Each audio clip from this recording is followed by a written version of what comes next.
오늘도 귀한 예배 자리에서 함께 함을 기쁨으로 여기며 하나님께 감사를 드립니다. 오늘 우리가 함께 나눌 말씀은 에베소서 1장 22절로부터 23절까지의 말씀입니다. 에베소서 11번째 강해 에베소서 1장 22절에서 23절 말씀을 제가 읽어드리도록 하겠습니다. 또 만물을 그의 발 아래에 복종하게 하시고 그를 만물 위에 교회의 머리로 삼으셨느니라. 교회는 그의 몸이니 만물 안에서 만물을 충만하게 하시는 이의 충만함이니라. 아멘. 지난 두 번의 강해 설교를 통하여서 사도 바울의 기도와 또 그가 바라고 소망하는 것이 하나님의 지극히 크심을 사랑하는 성도들이 알기를 원한 것임을 우리가 함께 나누었습니다. 사도 바울은 하나님께서 그리스도를 죽은 자 가운데서 다시 살리실 때에 바로 당신의 능력이 함께하였음을 사람들에게 알려주고 있습니다. 오늘은 죽은 자 가운데서 다시 살아나신 예수 그리스도와 교회의 관계에 대하여서 우리와 함께 말씀을 나누고자 합니다. 바울은 우리 안에서 역사하고 있는 능력의 크심이 정확히 어떠한 방식으로 역사되었는지, 그리고 그 능력이 오늘 우리 시대를 살아가는 교회와 또 성도들에게 어떤 관계를 맺고 있는지에 대하여서 우리에게 알려줄 것입니다. 오늘 우리가 보게 될 본문 22절에서 23절 말씀은 해석하기가 사실 매우 난해한 말씀으로 많은 신학자들과 목회자들이 이야기를 합니다. 그리스도의 몸으로서의 교회의 개념은 매우 중요한 기독교의 교리입니다. 사도 바울은 교회의 이 교리를 이해시키기 위하여서 유추라는 방법을 통하여서 그리스도는 교회의 머리라고 이야기를 합니다.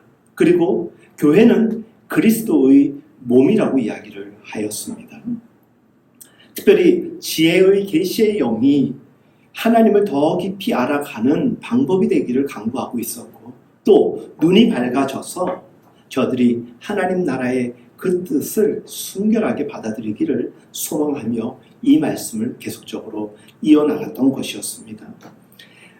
기독교의 고차원적이고 가장 숭엄한 교리가 여러 가지가 있는데, 특별히 오늘은 교회론입니다. 예수 그리스도와 교회의 관계, 그래서 교회의 어떠한 일들을 어떻게 감당할 것이며 교회에 지체된 성도는 어떻게 살아야 되는가에 대하여서 함께 말씀을 나누고자 합니다. 사도 바울 자신도 에베소서 5장에 보면 이와 같은 교리, 하나님과 예수 그리스도와 성도의 공동체인 교회의 관계에 대하여서 크고 비밀한 것, 그래서 큰 비밀이라고 이야기를 하였습니다. 비밀이라는 것은 정의상 쉽사리 이해하기 어려운 그 무엇이 바로 비밀 아니겠습니까? 되게 많은 그리스도인들이 교리의 어려운 성질 때문에 교리를 공부하지 않으려고 하는 경향이 있습니다. 심지어는 교리 공부를 권면하면 회피하는 경우도 있습니다. 바울은 에베소 성도들을 향하여서 교리를 이해하기 위하여서 시간과 힘을 들이라고 이야기를 합니다. 그런 당시의 사람들이 왜 교리를 공부해야 되는가? 균형 잡히지 않은 삶의 모습 때문에 그들에게 삶의 균형, 하나님 나라와 이 땅이 균형 잡히기 위하여서는 보다 이론적이고 근본적인 하나님의 말씀에 접근해야 됨을 피력하기 위함이었습니다. 균형 잡히지 못한 신앙으로 인하여서 신약 성경의 대부분의 서신들은 쓰여졌다라고 이야기하는 이들도 있습니다.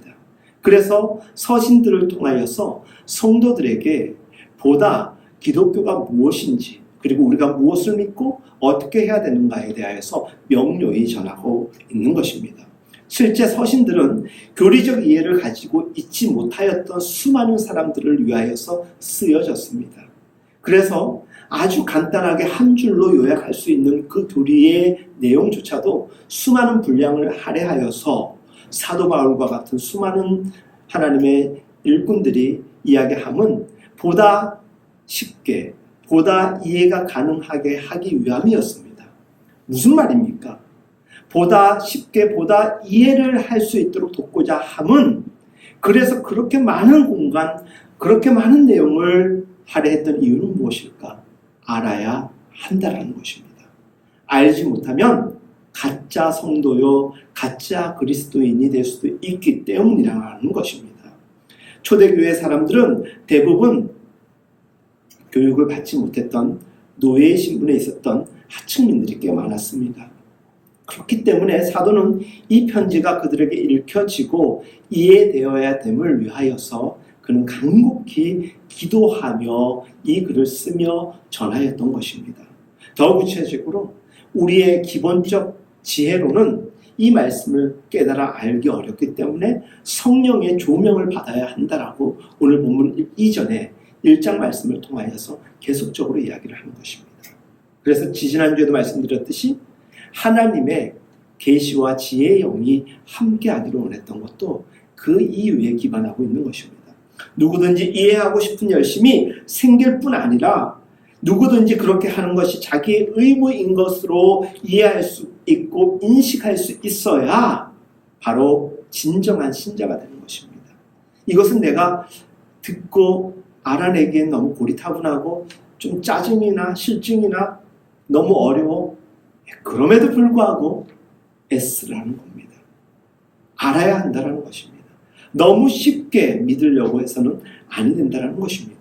주 안에서 진실로 사랑하는 성도 여러분, 현대교회가 이 위대한 교리들을 제대로 이해하지 못했던 만큼 절망적인 것이 없습니다. 신약의 진리들을 이 교리의 가르침을 제대로 이해하지 못하는 것만큼 보다 더 비난받을 일이 없습니다. 그만큼 교리는 매우 중요한 것입니다. 교회 스스로 점점 구주와 복음에 대하여서 쉽게 믿는 구조로 가려다가 오늘 우리 시대의 교회와 그리스도인이라고 하는 수많은 사람들은 좌초에 쉽게 넘어지고 쓰러지고 있는 것입니다. 회중의 입장만 고려하다가는 부분적 진리나 불균형적인 진리에 빠질 수 있습니다. 에베소서를 강의하면서 몇 분 성도님들이 설교가 좀 어려워졌습니다. 그리고 설교 이해함에 있어서 좀 어려움이 있다라고 이야기를 했습니다. 그래서 제가 할 수 있는 게 기도밖에 없더라고요. 하나님 좀 지혜를 허락하여 달라고, 좀 쉽게 설명할 수 있는 하나님의 지혜 허락하여 달라고. 그런즉 지금 이 설교를 듣고 있는 분들 가운데서 조금 어렵게 느껴지는 분은 저를 위해서 기도해 주시기를 바랍니다. 설교를 잘 할 수 있게 해달라고. 오늘도 이 난해하고 어려운 성경의 본문을 여러분들에게 잘 설명하고자 저 또한 노력할 것입니다. 특별히 성령께서 저를 붙잡아 주시기를 간절히 기도합니다. 우리가 진정 장성한 신앙의 분량에 이르게 되기 위해서는 그리스도 예수 안에서 위로부터 내려오는 하나님의 은혜를 입어야 합니다. 우리의 모든 의식을 다 동원하고 또 성령의 조명을 받을 때 그리스도의 몸이라는 이 위대한 맥락을 우리는 이해할 수 있게 되는 것입니다. 거듭 말씀드리지만은 교회에 대해서 정리하는 것이 결코 쉽지 않습니다. 바울은 이를 가장 이해하기 쉽게 유추라는 이 설명 방법을 통하여서 교회를 빗대어서 그리스도의 몸이라고 이야기를 하였습니다. 에베소서 2장에 보면은 예수 그리스도를 모퉁이 돌이라고 이야기를 합니다. 사도들과 선지자들의 기초라고도 이야기를 하였죠. 성도들은 하나님의 집 지체들이라고 설명합니다. 사도는 교회를 위대한 제국에 대하여서 비유하기도 하였습니다. 에베소서 5장에서 교회는 신부로 비유되기도 합니다. 요한복음 15장에 보면 교회는 여러분들이 많이 알고 있듯이 포도나무와 그 가지로 비유 설명되기도 합니다. 왜 이리 많은 유추와 비유를 통하여서 성경은 그리고 많은 사도들은 교회에 대하여서 강조하였을까요? 그만큼 중요하다라는 것입니다. 어떻게든 이해시키기 위해서 그렇게 노력하였던 것이었습니다. 사도는 오늘 본문 2절을 통하여서 강력한 능력이 어떻게 우리 안으로 들어오는지 그리고 교회가 교회될 수 있는지에 대하여서 이해시키고 있는 것입니다. 또한 그리스도인의 삶에 영위할 수 있는 것이 그 어디로부터 오는 것인지 분명히 이야기하며 확신케 하고자 하고 있습니다. 교회와 우리에게 임한 이 능력, 이 진리에 대하여서 인식하는 방법은 우리와 주 예수 그리스도의 관계를 이해하는 것으로부터 시작되는 것입니다. 그래서 우리가 교회를 그리스도의 몸이라고 표현한 이 말씀을 이해하는 것은 우리가 주님을 이해하는 것과 몸된 교회를 이해하는 것에 있어서 매우 중요한 말씀인 것입니다. 교회의 머리 대신 예수 그리스도의 몸된 교회에 대한 관계를 몇 가지 이야기를 두고 원리를 가지고 말씀을 전하고자 합니다. 첫째는 우리와 주 예수 그리스도의 관계는 우리는 그리스도에게 대하여서 연합된 존재입니다. 자, 연합이라는 것은 느슨한 것이 아닙니다. 기계적인 방식이 아닙니다. 유기적이고 생명적인 것입니다. 몸에 있어 가장 중요한 것은 무엇입니까? 몸이 서로 떨어져 있어서는 생명을 유지할 수가 없습니다. 실제 하나가 되어 있어야 되는 것입니다. 제 팔이 떨어져 나가면 이 팔은 괴사하고 쓸모없는 것이 되는 것입니다. 내 몸에, 내 머리에 붙어 있기 때문에, 하나이기 때문에, 연합되어 있기 때문에 존재할 수 있는 것입니다. 몸이 기이함은 단순하게 붙어 있거나 또 묶여 있는 정도가 아닙니다. 모든 부분들이 실제 하나로 이루어져 있는 것입니다. 살아있는 연결, 그리고 생명의 연결을 통하여서 존재케 되는 것입니다. 그런 면에서 우리가 교회의 교리를 진실로 이해하는 것은 우리와 하나님과의 관계를 설정하는 것과 같습니다. 우리가 붙잡아야 될 중요한 교리라는 것이 바로 그 이유에 있는 것입니다. 우리 몸에 여러 부분들이 있지 않습니까? 우리 존재의 시작을 한번 생각해 보도록 하겠습니다. 원초적인 세포에서 발전되어 온 우리 지체들이 이제는 장성하여서 각자의 이렇게 성인이 되었고 또 등치면에 있어서는 얼마나 아기에 비해서 성장하였습니까? 기독교에는 이와 같이 그리스도 예수와 연결되고 또 생명의 유기적 관계가 되었을 때 장성한 분량에 이를 수가 있는 것입니다. 나 스스로 내 힘과 지혜로, 내 지식으로 지혜, 믿음, 성장하는 것 아니라 하나님, 예수님, 성령님 위로부터 공급되어지는 이 은혜와 연결되었을 때 우리는 믿음의 장성한 분량에 이를 수 있는 것이고 교회는 교회다운 교회가 될 수가 있는 것입니다. 그리스도가 교회의 몸이고 우리가 그의 지체라는 것을 우리가 바로 이해할 수 있기를 간절히 소망합니다. 사도는 고린도전서 12장 13절에서 우리가 다 한 성령으로 세례를 받아 한 몸이 되었고 다 한 성령을 마시게 되었느니라. 한 성령, 한 몸이라고 이야기를 하고 있습니다. 한 몸에서 나눌 수 없는 불가분의 연합이라는 것입니다. 그리고 유기적인 이 연합은 우리와 그리스도의 관계라고 이야기를 하는 것입니다. 그러기에 우리는 모든 것이 하나님의 능력과 성령의 역사 가운데서 가능함을 감사해야 되는 것입니다. 이를 달리 표현하면 우리와 그리스도의 관계는 영적 관계요, 영원한 관계라는 것입니다. 단순히 오늘 설정됐다가 예배가 끝나면 해제되는 것이 아니라 하나님께서 주권적으로 우리를 그리 인도하시는 것이고 우리는 믿음으로 그렇게 고백할 때 이 관계는 절대로 깨질 수 없는 생명의 영구적 관계가 된다는 것입니다. 우리의 인생과 믿음의 삶이 때로는 미끄러져서 실족할 수도 있습니다. 교회 생활 잘 못해가지고 뭐가 문제가 되어서 교회에서 제명당할 수도 있습니다. 그러나 하나님은 포기하지 않는 한 생명임에 있어서는 그 어떤 사람도 부정할 수가 없습니다. 조직의 문제가 아니라 우리 삶의 문제가 아니라 하나님께서 우리를 예수 그리스도를 통하여서 강력하게 견인하고 있다는 것이 진리인 것입니다. 그로 인하여서 하나님과 예수님과 성령님과 우리는 뗄래야 뗄 수 없는 관계고 세상에 악한 마귀 사탄이 우리를 위협해도 우리가 고백만 할 수 있다면 우리는 영원한 하나님의 자녀로서 존속할 수 있게 되는 것입니다. 우리는 그리스도의 몸 안에 있으면 그리스도의 몸 안에 있는 것으로 우리는 영원한 하나님의 자녀, 하나님의 백성으로 살아감을 잊지 마시기를 바랍니다. 그런 의미에서 우리와 그리스도의 관계는 유기적이며 생명적이며 영적인 것임을 우리가 잊지 말았으면 좋겠습니다. 두 번째는 우리와 주 예수 그리스도의 관계는 주 예수 그리스도가 교회의 머리가 되어주신다는 것입니다. 꼭 잊지 마십시오. 교회의 머리는 주 예수 그리스도라는 것입니다. 바울은 만물을 그의 발 아래 복종케 하시고 그를 만물 위에 교회의 머리로 주셨다라고 말씀을 하고 있습니다. 많은 이견이 있지만 바울은 주 예수 그리스도가 교회의 머리임을 확실히 알고 있습니다. 교회의 머리 대신 그리스도는 오직 유일한 권세인 것입니다. 어떤 경우에도 교회의 머리로 존재될 수 있는 건 이 땅에 존재하지 않습니다. 사도는 교회의 머리 대신 예수 그리스도만이 교회의 생명의 원천이고 중심이라고 강조하고 있습니다. 다시 한번 몸의 유추로 이야기를 하자면 이 몸이 생명의 활력을 얻는 것은 머리로부터 가능한 것입니다. 그래서 우리 웃자는 소리로 그런 얘기하지 않습니까? 머리가 나쁘면 고생한다고. 그렇죠? 근데 우리는 교회의 머리라는 이 이야기는 지체된 우리들, 몸의 일부인 우리의 머리 또한 누구다? 예수님이라는 것이죠. 그러니까 예수님의 정신을 갖고자 예수님이 어떻게 생각하실까 거기에만 집중하면 우리의 지혜도 커가는 것이고 옳은 선택으로 갈 수가 있게 되는 것입니다. 신경이나 중추신경계에 의하여서 조정되지 아니하는 몸의 부분은 이 땅에 우리 몸에 하나도 없습니다. 두뇌는 그 머리 안에 있습니다. 그래서 두뇌는 온몸의 신경의 모든 활력과 모든 각 조직에 에너지를 공급합니다. 그리스도를 떠나서는 우리의 생명은 유지할 수가 없는 것이고 에너지를 공급받을 수가 없게 되는 것입니다.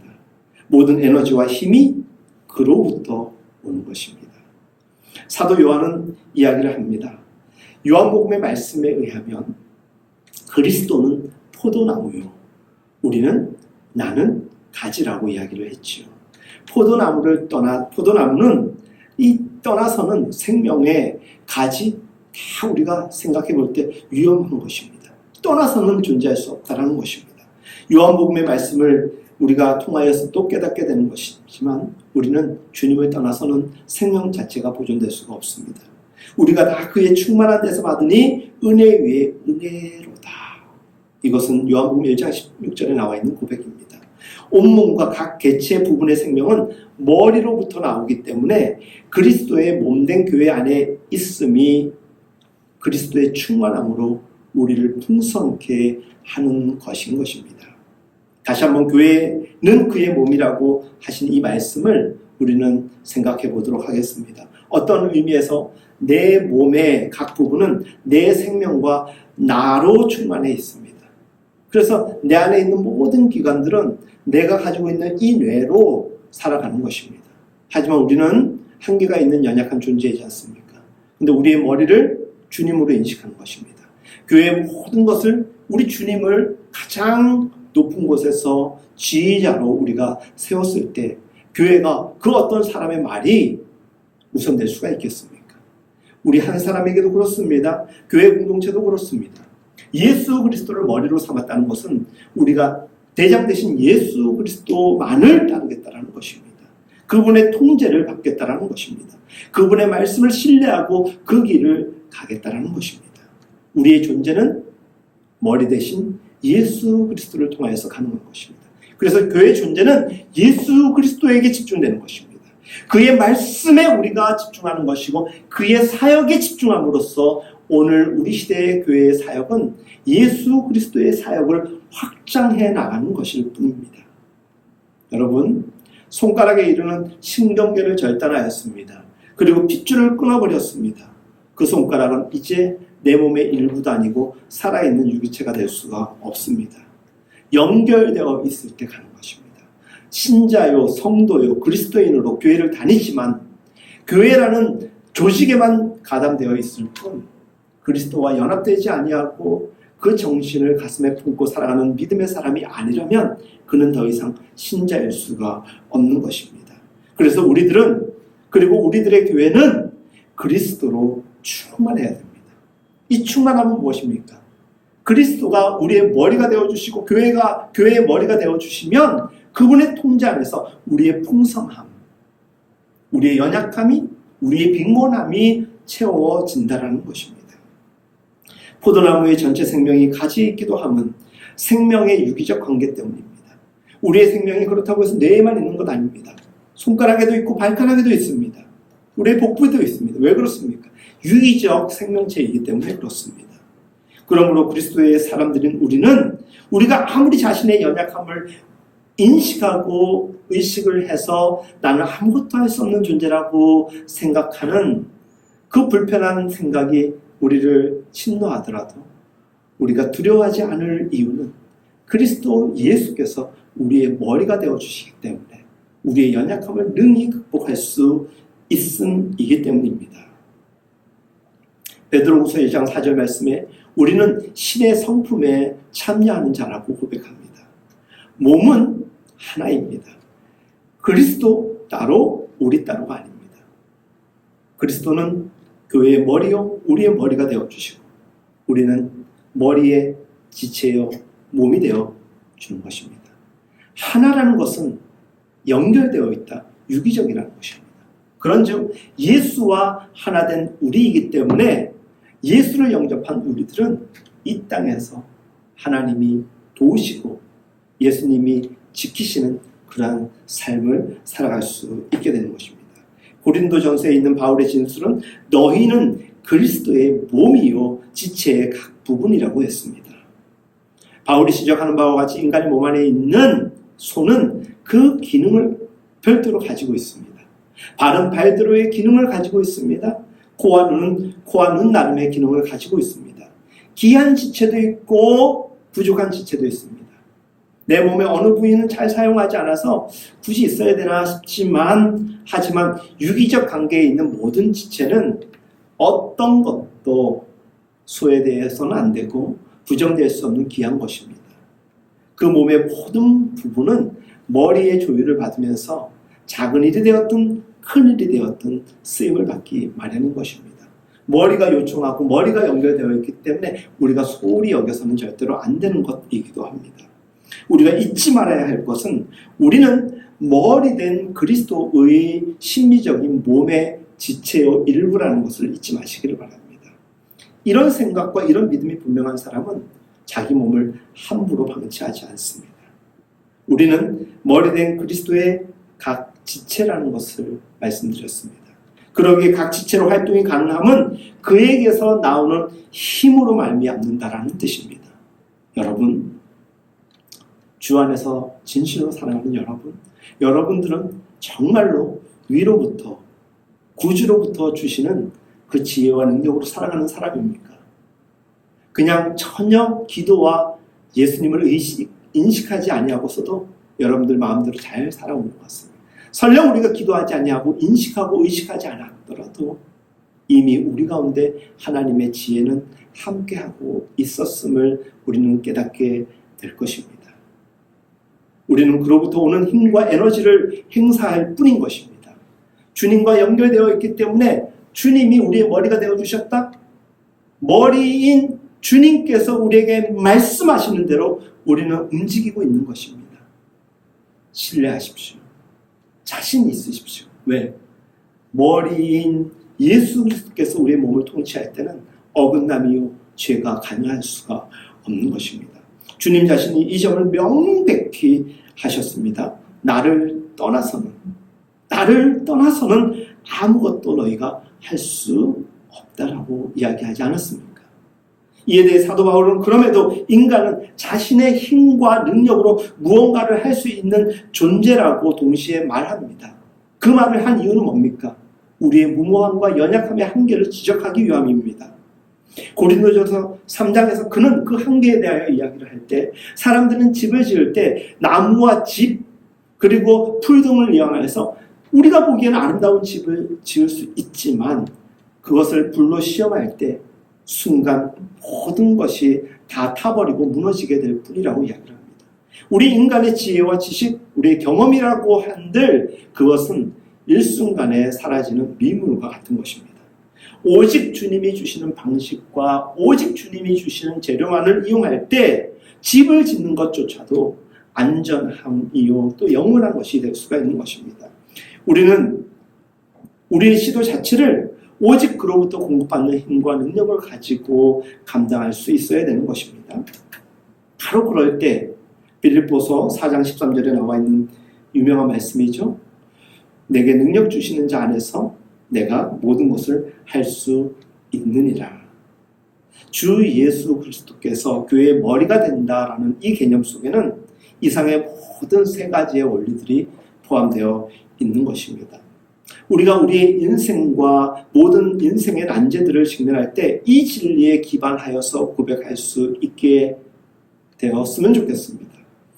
나는 매우 작고 연약한 존재이지만 나는 그리스도의 몸의 일부요. 하나님, 예수님, 성령님께서 나를 통치하시고 지휘하신다라고 생각한다면 우리는 삶의 자리에서 게으름을 피우지 않을 것입니다. 성실함으로 최선을 다하며 기도하며 매사에 임하게 될 것입니다. 그러므로 개인적으로 어떤 것이 문제가 된다 할지라도 머리에 생명 되신 그리스도 예수 안에 있음은 우리가 그로부터 보다 인간적 모습보다는 뛰어난 하나님의 경륜에 도달할 수 있는 기회와 확률을 높일 수 있는 것입니다.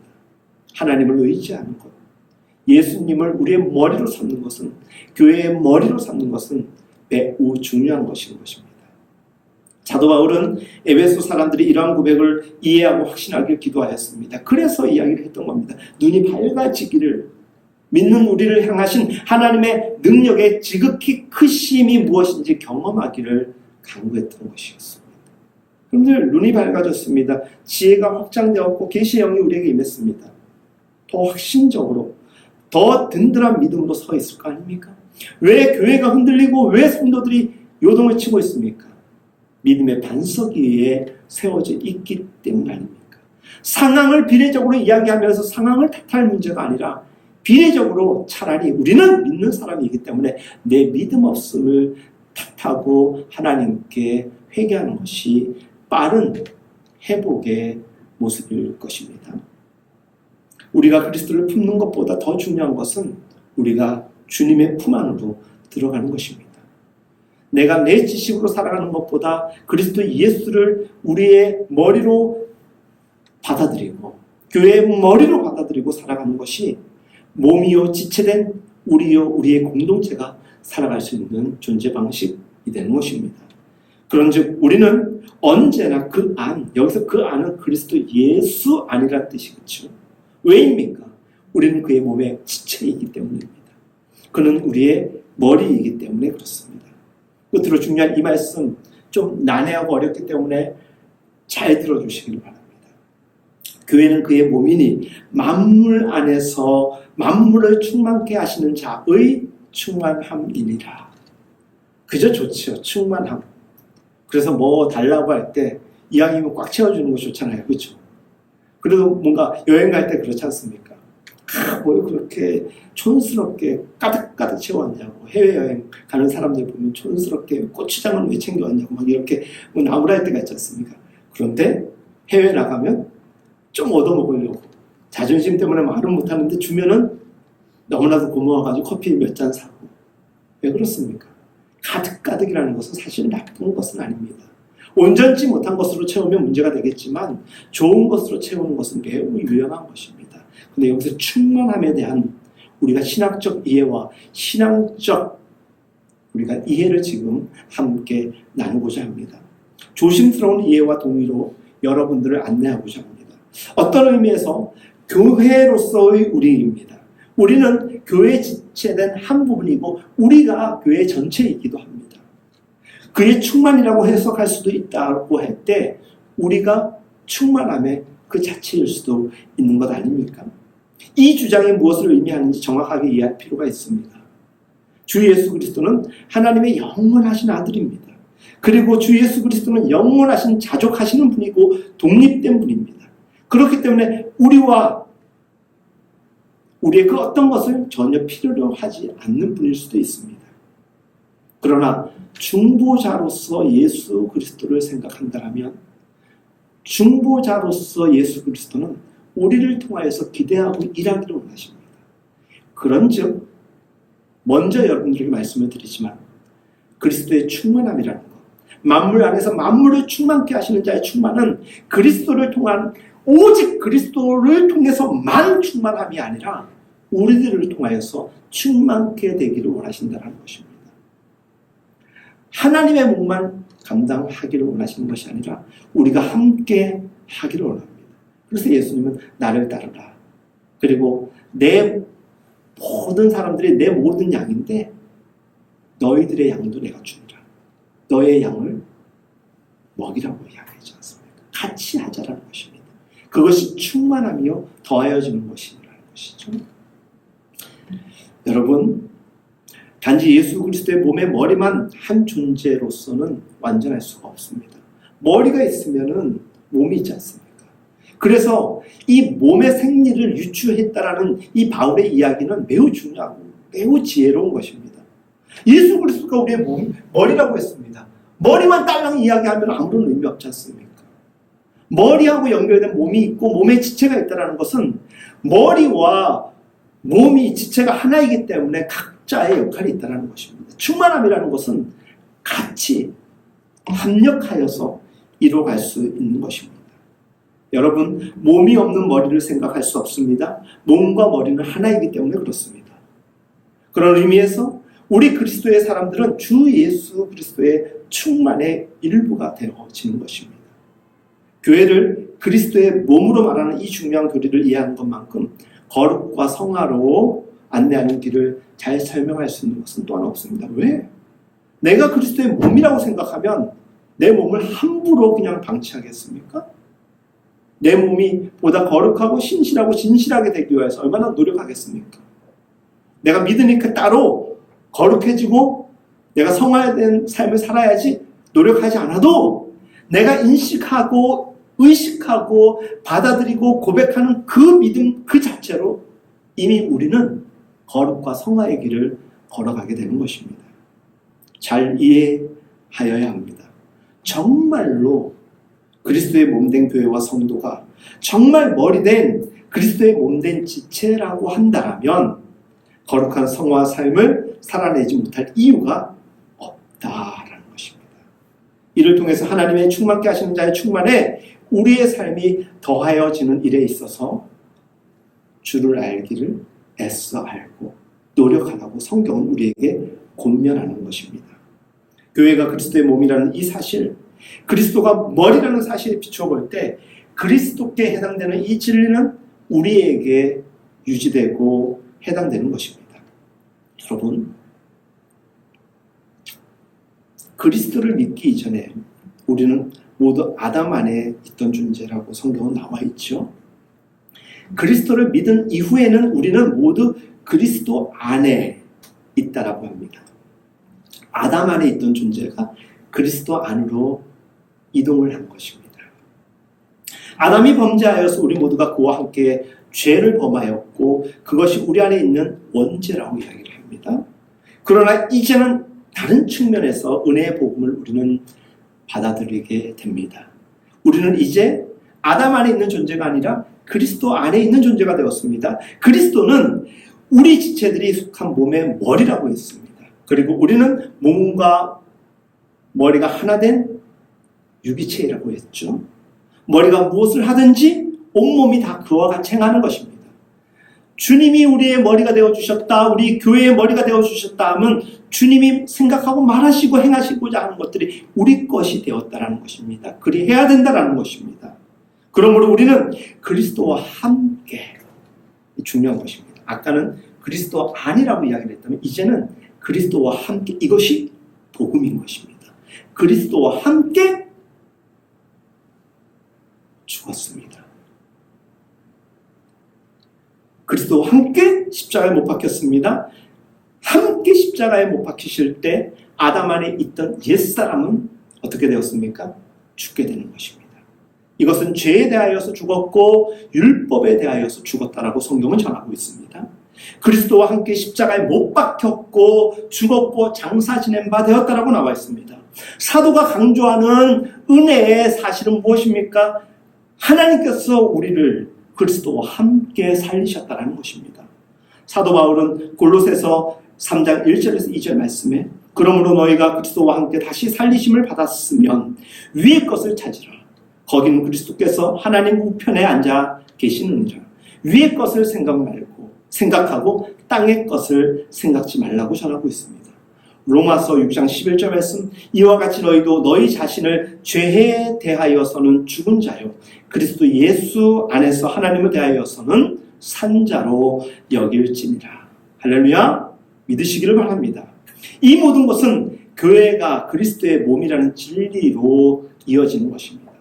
주 안에서 진실로 너무나도 사랑하는 여러분, 많은 그리스도인들이 주님이 우리 안에서 역사하신 것, 우리가 일하는 것 사이에 이 정확한 관계에 대하여서 올바르게 이해하지 못하고 있는 듯합니다.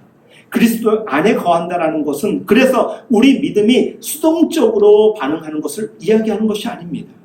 우리가 그의 역사심과 우리의 일함 사이의 관계를 바르게 이해하고자 하면 사도 바울이 빌립보서에서 전한 메시지를 우리가 주목하면 됩니다. 두렵고 떨림으로 너희 구원을 이루라. 너희 구원을 이루라. 너희 안에 행하시는 이는 하나님이시니 자기의 기쁘신 뜻을 위하여 너희로 소원을 두고 행하게 하시나니. 너희로 행하게 하시나니. 예, 그의 역사하심과 그의 주권으로 우리에게 구속의 역사를 베풀어 주셨지만 우리 또한 그에게 반응하는 믿음이 있을 때 이와 같은 일들이 일어난다는 것입니다. 이 말이 우리는 주님을 바라보는 일 외에는 어떤 일도 하지 말아야 한다, 그런 논리 아니지 않습니까? 그냥 가만히 조용히 묵상기도 하고 금식기도만 하면서 주님 오실 날을 기다리는 것 아니라는 것입니다.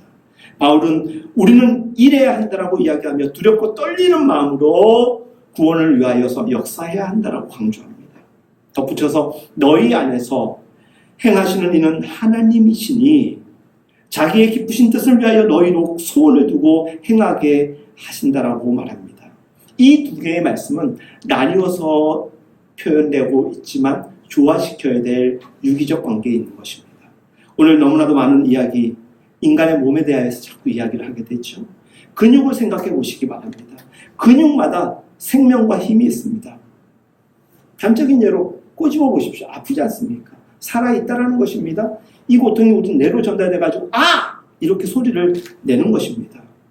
그것은 우리가 이미 알고 있듯이 근육까지는 신경줄로 연결되어 있다 보니까 모든 것이 하나로서 고통에 참여하게 되는 것이죠.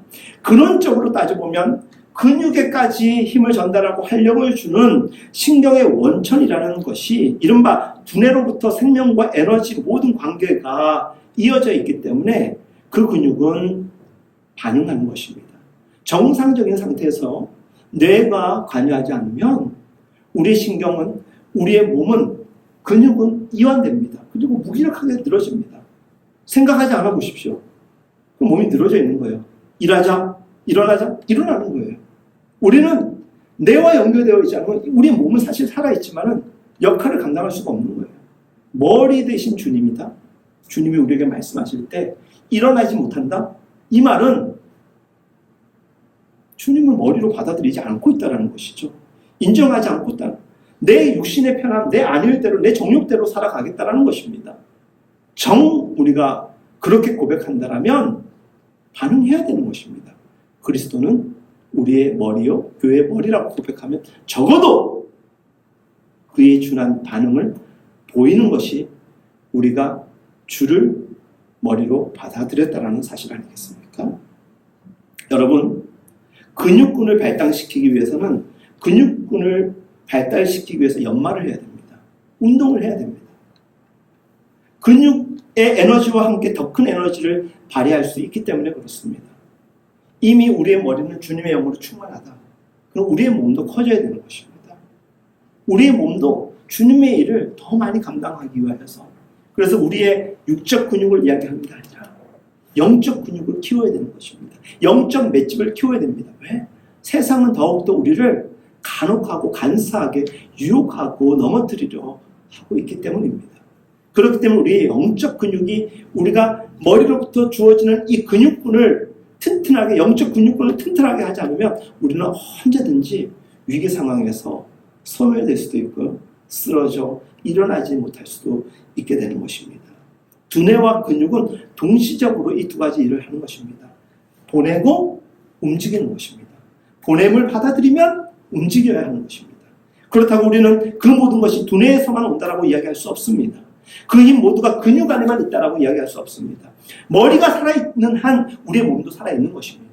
머리가 죽으면 우리도 죽는 것입니다. 우리의 근육과 우리의 몸이 살아있다?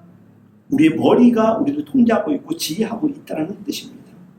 하나님이 계시고 예수님이 역사하시면 성령님이 주장하시면 우리는 존재를 훼손당하지 않는 것입니다. 근육은 신경조직을 통하여서 두뇌로부터 전달받는 힘을 사용하게 됩니다. 두뇌는 발달된 근육을 통하여서 일하는 것입니다. 예수 그리스도의 사역과 우리 그리스도인의 신앙의 관계를 표현한 것입니다. 신자들은 그저 주님만 바라보자 그래서는 안 됩니다. 일을 해야 되는 것입니다. 너의 구원을 행하라, 이루라고 이야기하지 않습니다. 그러니까 주님이 하시기만 기다려야 되지 않나, 이런 엉뚱한 소리 해서는 아니 되는 것입니다. 교회는 그리스도의 몸이기 때문에 그렇습니다. 각 지체와 부분인 우리 몸이 머리 대신 주님과 연결될 때 우리는 함께 일하게 되는 것입니다. 우리 그리스도인들은 그리스도의 생명 안에 거하는 존재입니다. 하늘로부터 신령한 능력을 공급받아서 영적인 근육으로 살아가는 사람들입니다. 죄의 도구로 사용되었던 우리의 지난 날을 이제는 청산하였습니다. 이제는 우리의 몸이 주 예수 그리스도를 머리로 삼고 교회의 공동체가 인정한 이상 그분의 통제와 그분의 지휘 아래 거하여야 되는 것입니다. 기억하십시오.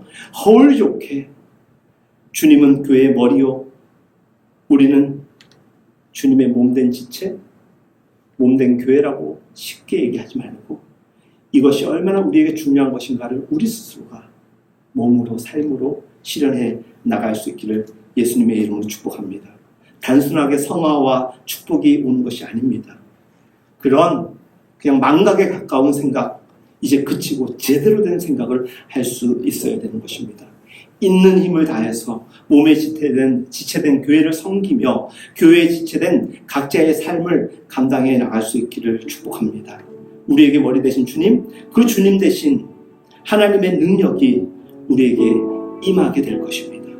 오늘 우리가 함께 드리는 이 고백, 주님은 교회의 머리요 우리는 몸된 교회라고 했습니다. 더 이상 죄를 짓는 도구가 아니라 주님의 영광을 나타내는 우리의 몸이요 교회, 그리고 우리 각자의 삶이 될 수 있기를 축복합니다. 무한히 더욱 귀하게 쓰임받는 몸된 교회와 교회에 지체된 우리가 될 수 있기를 축복합니다. 그러기 위해서 더욱더 주님을 붙잡아야 됩니다. 주님을 머리 삼아야 되는 것입니다. 우리는 능력에서 능력으로, 영광에서 영광으로 나아갈 수 있기 위해서 주님을 머리로 삼고 주님의 지혜와 공부하신 능력으로 살아가야 됩니다. 주님이 말씀하시면 우리의 근육은 움직이게 될 것입니다. 그리고 우리들을 통하여서 하나님 나라는 세워져 갈 것입니다. 여호와는 내게 복을 주시고 너를 지키시기를 원하며 여호와는 그의 얼굴을 내게 비추사 은혜 베푸시기를 원하며 여호와는 그 얼굴을 내게로 향하여 드사 평강 주시기를 원하노라.